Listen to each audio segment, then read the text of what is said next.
Pakistan air force کو بلا لے اور وہ جو ہے نا یہ پاکستان ایئر فورس کے لوگ جو ہیں ان کے ساتھ کام کریں، اور ان کو پتا ہے کہ یہ واحد ملک ہے پورے اسلامی ممالک میں کہ جو اسرائیلیوں سے جھپ نہیں کھاتا، بلکہ پاکستان ایئر فورس کی ہسٹری ہے، یہ اسرائیلیوں کو مار چکے ہیں پہلے بھی۔ 70s میں 4 پاکستانی پائلٹ تھے، وہ یہاں سے ریزائن کر کے چلے گئے، سیریا چلے گئے، سیریا یا جارڈن میرا خیال ہے، اور انہوں نے ایئر فورس جوائن کر لی۔ ان کو کہا تھا کہ بھائی ریزائن کر کے جاؤ اگر جانا ہے، تو وہ ریزائن کر کے چلے گئے، اور انہوں نے جا کے 2 اسرائیلی جہاز بھی گرا دیے۔ اور یہ میں سنی باتیں نہیں کہہ رہا ہوں، ان میں سے ایک کو تو میں جانتا ہوں، وہ ایک جو ہے ایئر کاموڈور صفدر، وہ روز میرے ساتھ بیٹھ کے برج کھیلتے ہیں بھائی جان، بڑے سینئر ہیں، بڑے بزرگ ہیں ہمارے، لیکن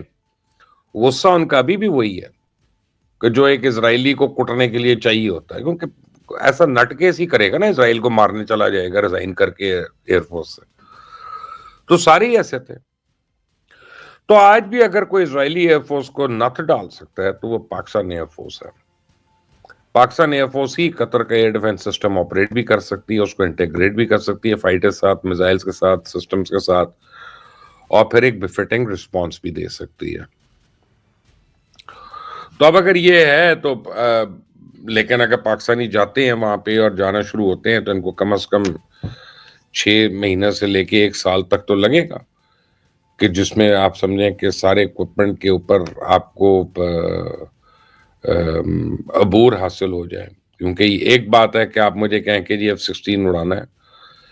اور دوسری بات ہے کہ میں اس F-16 کو اڑا لوں، اور تیسری بات ہے کہ میں اس F-16 کا ماہر بن جاؤں، چوتھی بات ہے کہ میں اس F-16 کے ساتھ جو دیگر سسٹمز ہیں، چاہے وہ ایویکس کے ہیں، چاہے وہ ریڈارز کے ہیں، چاہے اور میزائلز کے ہیں، ان کا بھی میں ماہر بن جاؤں۔ تو یہ کافی لمبی چوڑی ٹرانزیشن ہے، 1-2 روز کی تو بات نہیں ہے یہ۔ تو اب اتنا ٹائم تو لگے گا، اور اگر اس سے پہلے اسرائیل نے دوبارہ حملہ کیا تو پھر کیا ہوگا؟ اور اسرائیل نے تو یہ کہا ہے کہ ہم تو ہر اس جگہ کریں گے جہاں پہ ہمیں شک ہوگا۔ تو حماس والے تو ترکیہ میں بھی ہیں، اور ٹرکی جو ہے وہ نیٹو کا پارٹنر ہے، اور نیٹو کا جو الائنس ہے اس میں ایک شک یہ بھی ہے کہ اگر ایک نیٹو ملک کے اوپر حملہ ہوتا ہے تو تمام نیٹو ممالک جو ہیں پابند ہیں اس بات کے کہ وہ حملہ آور کے اوپر حملہ کریں گے۔ تو ٹرکی نیٹو کنٹری ہے،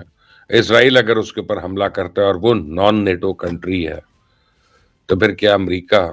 اور دیگر ممالک اسرائیل پہ حملہ کرنے کے پابند ہوں گے؟ کیا چائنا کی جو وکٹری پریڈ تھی اس کے اب ہمیں اثرات جو ہے نظر آنا شروع ہو جائیں گے، اور 2-4 مہینے میں؟ ان ساری باتوں کا تو جواب مجھے نہیں پتا، لیکن مجھے یہ پتا ہے کہ پاکستان ایئر فورس اور اسرائیلی ایئر فورس کا ان قریب ٹاکرا ہونے والا ہے، اور میں دعا کرتا ہوں کہ ان کی اوقات یاد کرا دیں پاکستانی، کیونکہ پاکستانی پائلٹس ان کو بالکل اس طرح ماریں گے جیسے آپ خارج زدہ کتے کو مارتے ہیں۔ میں کہتا ہوں پاکستانی پائلٹس کی جو سکل سیٹ ہے، اور سب سے بڑی بات بہادری ہے، یہ قطری تو ڈرپوک ہے نا، ان کے جانے کے 2 گھنٹے کے بعد جہاز اڑا رہے ہوں، کیا ہو گیا، کہاں چلے گئے، جا پیچھے نہیں جا سکا تو بیٹھ جا نیچے، اوپر کیوں نکلا تھا؟ اب میں نے ڈرامہ بس لوگوں کو دکھانے کے لیے کہ ہم اڑے ہیں جی پیچھے، اور وہ بھاگ گئے جی، وہ بھاگے نہیں، انہوں نے اپنا ٹارگٹ اچیو کیا، نکل گئے۔ اس کے بعد وہ پکنک کرنے آئے تھے وہاں پہ۔ تو Pakistanis are not like that, یہ تو رسپانس اسی ریئل ٹائم میں ہی مل جائے گا۔ اور پاکستانیز اگر ایئر ڈیفنس پہ ہوئے، بلکہ قطر کو چاہیے وہ جو ایئر بیس ہے اپنے 1-2 وہ حوالے کر دے پاکستان کے، اور سعودی عربیہ وغیرہ کو بھی میں آپ کو بتاؤں کہ اگر انہوں نے پاکستان ایئر فورس کے حوالے کر دیں اپنے کچھ بیسز وغیرہ تو ان کی بچت ہے، ورنہ یہ امریکہ ان کو مروا دے گا، وہ اسرائیل کو نہیں چھوڑے گا۔ اسرائیل اس کا بغل بچہ ہے، اس کی مجبوری ہے، سمجھ لیں اس بات کو۔ تو مجھے آپ نے کامنٹس میں یہ ضرور بتانا ہے کہ جو میرا شک ہے آپ اس سے اگری کرتے ہیں کہ نہیں، کہ پاکستان ایئر فورس اور اسرائیلی ایئر فورس کا ٹاکرا ان قریب ہونے والا ہے؟ مجھے بتائیے گا۔ By the way,